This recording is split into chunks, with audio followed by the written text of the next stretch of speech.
I mean, the biggest single value is promotion. I mean, this is personal opinion from like watching them grow.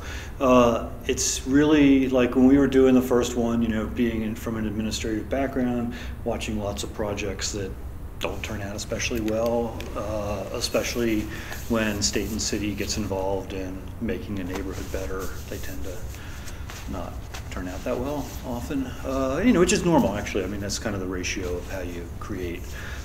You start a lot of projects and a couple of them turn out well. So kind of like looking at it, we're going, well, you know, there's not really that much super beneficial in the legislation for artists. You know, what's this really going to do for them? It's just kind of like, you know, but we're going to do it anyway because somebody told us we had to. And I think it kind of like what already existed became, in a sense, real because it had a name. You know, before that, it was like a bunch of artists lived in these warehouses, a bunch of artists hung out at the Charles Theater, you know, Club Charles, that area.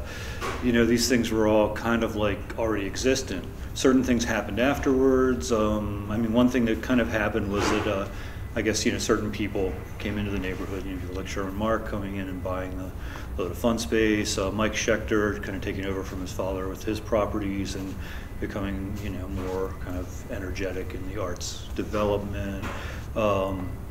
Micah getting the building on North Avenue. So there's all this kind of like just lucky coincidence. I mean, none of this specifically happened because of the designation.